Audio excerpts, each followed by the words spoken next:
میں بہت غصے میں تھی۔ تھوڑی دیر بعد دروازے پر دستک ہوئی اور میرا بیٹا 4 لڑکیوں کے ساتھ گھر کے اندر داخل ہوا۔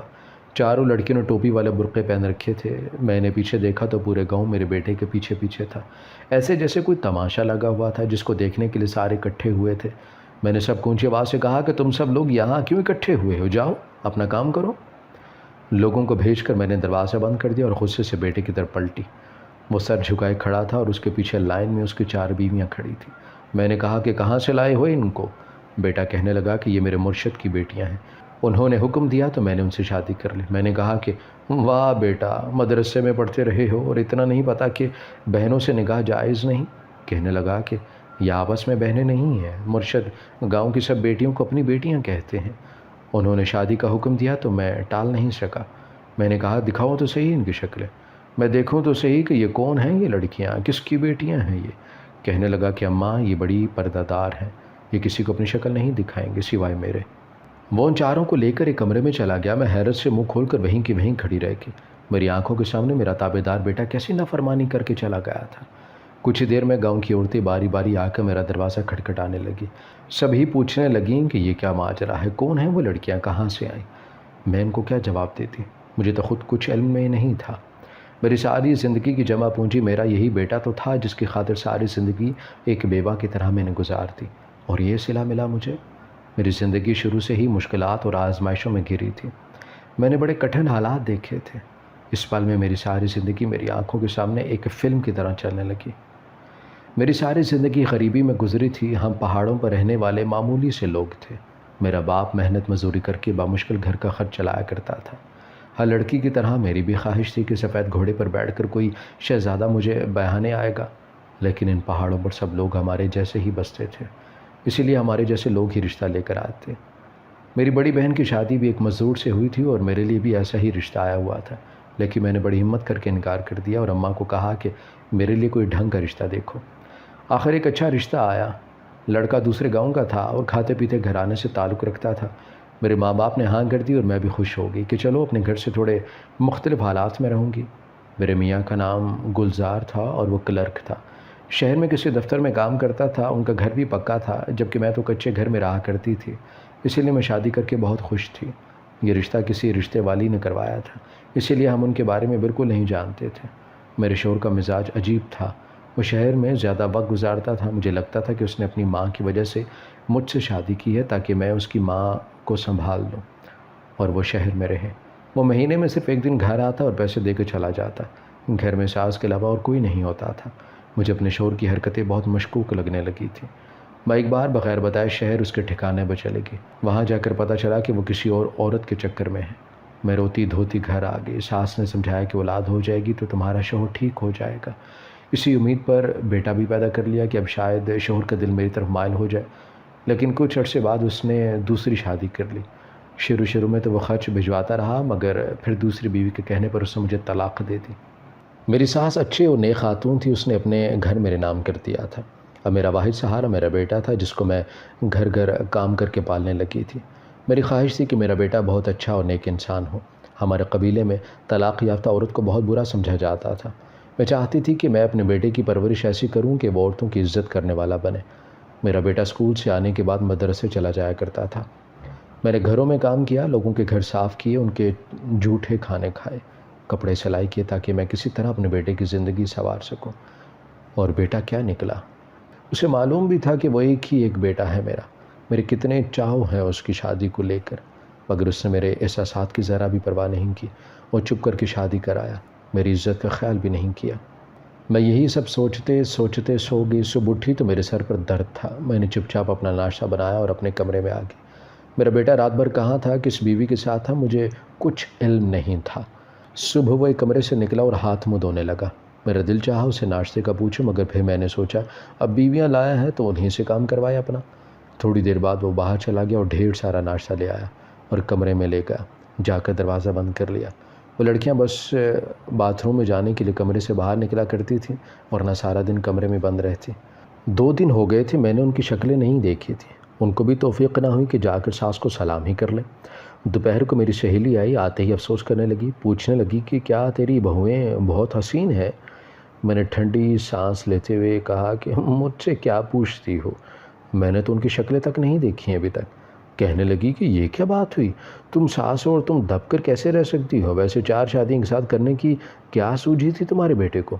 میں نے بھی پچھلے 2 دن میں لاتعداد بار اپنے بیٹے سے یہ سوال پوچھ لیا تھا کہ کون ہے وہ، کہاں سے لے کر آئے ہو، کس خاندان کی ہیں، ایک ساتھ شادی پر حاضر کیسے ہو گئیں، وغیرہ وغیرہ، مگر میرے سوالوں کے جوابات میرے بیٹے نے نہیں دیے، خاموش رہا تھا، وہ کچھ بتایا ہی نہیں۔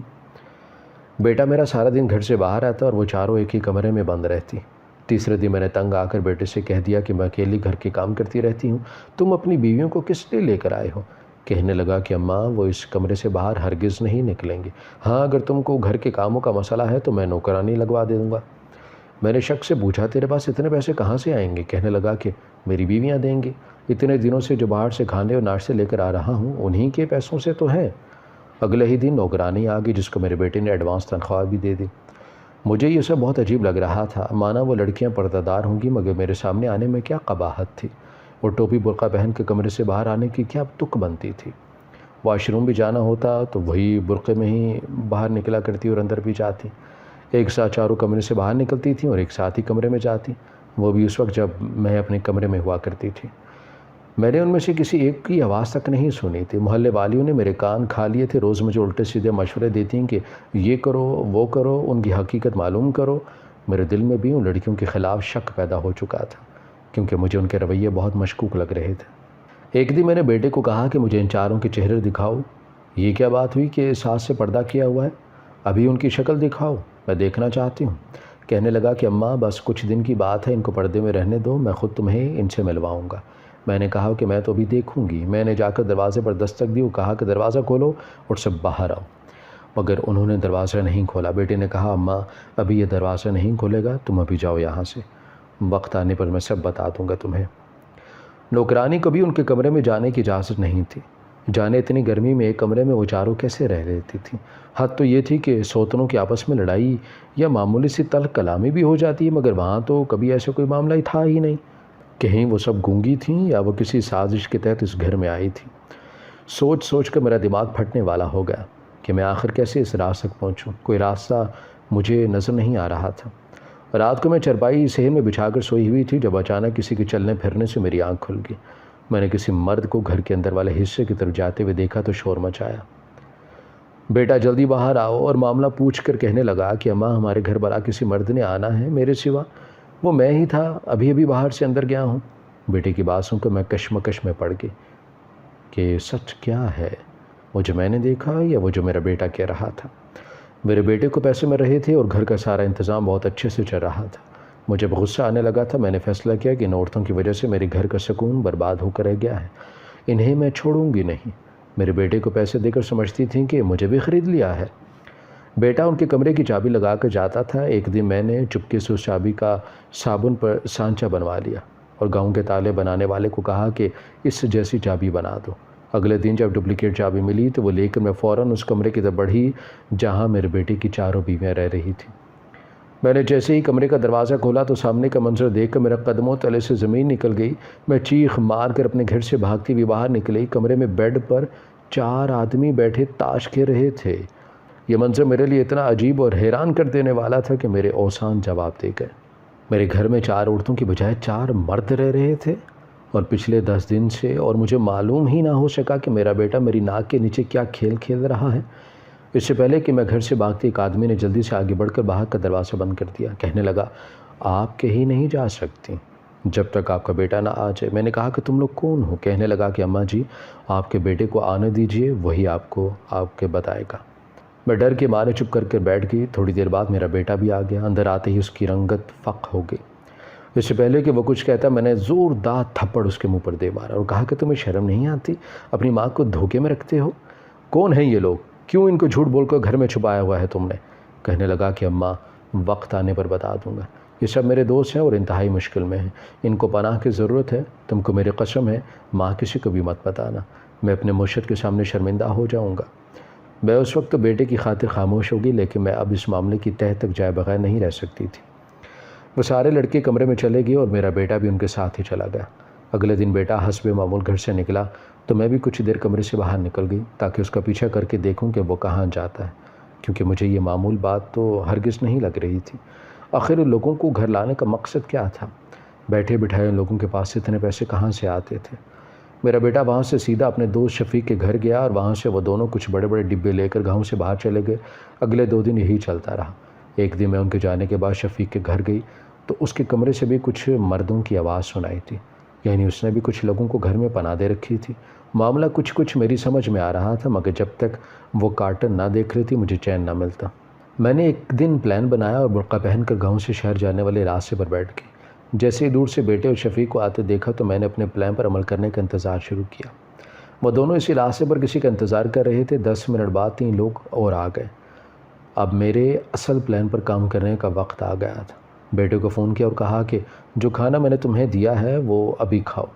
وہ حیران ہو کر کہنے لگا کہ ماں کام پر جا کر کھا لوں گا، مگر میں نے اسے کہا کہ صبح سے تم بھوکے ہو، میرے دل کو قرار نہیں ہے، اگر ماں کا حکم نہیں مانوں گے تو معاف نہیں کروں گی، کھانا کھا لو گے تو مجھے تسلی ہو جائے گی۔ وہ ہار مان کر کہنے لگا اچھا ماں ٹھیک ہے، ابھی کھانا کھا لیتا ہوں۔ وہ فون رکھ کر سب سے کہنے لگا کہ چلو یار پہلے یہیں بیٹھ کر کھانا کھا لیتے ہیں، پھر تم لوگ چلے جانا، کھانا زیادہ دیا ہے آج اماں نے۔ سب لوگ کھانا کھانے لگے اور میں انتظار کرنے لگی۔ آدھے گھنٹے کے بعد سب لوگ بے ہوش ہو گئے، کیونکہ میں نے کھانے میں بے ہوشی کی دوا ملا رکھی تھی۔ ان سب کے بے ہوش ہو جانے کے بعد میں نے ان کے کارٹن کو کھول کر دیکھا تو میرے ہوش اڑ گئے۔ میں نے اسی وقت پولیس کو فون کیا، انہیں آتے ہی سب لوگوں کو گرفتار کر لیا۔ میرا بیٹا یقین نہیں کر رہا تھا کہ میں نے یہ سب کو گرفتار کروا دیا۔ جو لوگ میرے گھر تھے، جو لوگ شفیق کے گھر تھے، سب کو میں نے پولیس کے حوالے کر دیا۔ میں نے بیٹے کو کہا کہ جو تمہیں معلوم ہے سب سچ بتا دو۔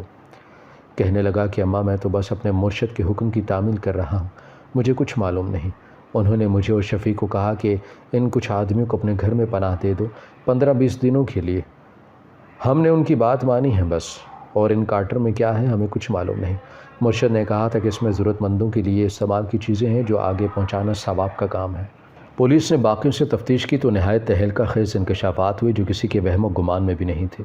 پولیس کے مطابق وہ مرشد نامی شخص فراڈ تھا، جس کا کام معصوم اور بھولے بھالے لوگوں کو اپنے جال میں پھنسانا تھا۔ اس علاقے میں اس کو بہت فائدہ ہوا تھا آ کر۔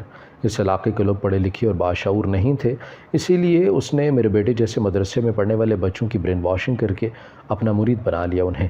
اس کا کام اصل میں کچھ اور تھا۔ وہ غیر قانونی کاموں میں ملوث تھا، نشہ آور ادویات کی ملک بھر میں ترسیل کرتا تھا۔ اس کے کچھ لوگ پولیس کی نظروں میں آ گئے تھے اور جگہ جگہ ان کی تلاش کے لیے چھاپے مارے جا رہے تھے۔ اسی لیے 4-5 لوگوں کو شفیق اپنے گھر لے گیا، کیونکہ اس کے گھر کوئی نہیں رہتا تھا، اور میرا بیٹا جھوٹ بول کر ان کو اپنے گھر لے آیا۔ وہ تو شکر ہے کہ مجھے شک ہوا اور میں لڑکیوں کے بھیس میں چھپے ان لڑکوں کی اصلیت سامنے لے آیا۔ جب تک اس کے لڑکے مفرور تھے، اسی لیے اس نے میرے بیٹے اور شفیق کو اپنے ساتھ بغیر بتائے شامل کر لیا۔ میرا بیٹا تو معصوم تھا ہی، اس لیے اس نے آنکھیں بند کر کے وہی کیا جب وہ مرشد کہتا تھا، لیکن میں ان لڑکوں کو دیکھ کر کھٹک چکی تھی، کیونکہ ایسے کیوں ان کو پناہ کی ضرورت پڑ گئی؟ کچھ تو تھا جو میرا بیٹا اگر سوچنے کی زحمت کر لیتا تو آج اس حال کو نہ پہنچتا۔ پولیس نے چھاپا مار کر اس مرشد کو بھی گرفتار کر لیا اور اس کے چیلوں کو بھی، جو ایک منظم گروہ کی شکل میں کام کر رہے تھے۔ میرا بیٹا اگرچہ معصوم تھا، وہ اپنی بے خبری اور لا علمی کے باعث اس سب میں پھنسا تھا، مگر پھر بھی اس کو 1 سال کی سزا ہوگی۔ میں خوش تھی کہ میرا بیٹا لمبی سزا سے بچ گیا اور بہت جلد سچائی سامنے آ گئی، ورنہ شاید وہ اس دلدل میں ایسا دھنستا کہ باہر نکلنے کا موقع نہ ملتا۔ ہم لوگوں کو چاہیے کہ اپنے جوان بچوں پر کڑی نظر رکھیں تاکہ معلوم ہو کہ ان کی صحبت کیسی ہے، وہ کن لوگوں کے ساتھ اٹھ بیٹھ رہے ہیں۔ اگر ہم ایسا کریں گے تو نقصان سے بچ جائیں گے۔ اگر آپ کو ہماری کہانی پسند آئی ہے تو ہمارے چینل کو سبسکرائب کریں، لائک کریں، شیئر کریں اور بیل آئیکن پریس کرنا نہ بھولیے گا تاکہ ہماری ہر آنے والی ویڈیو آپ کو بر وقت مل سکے۔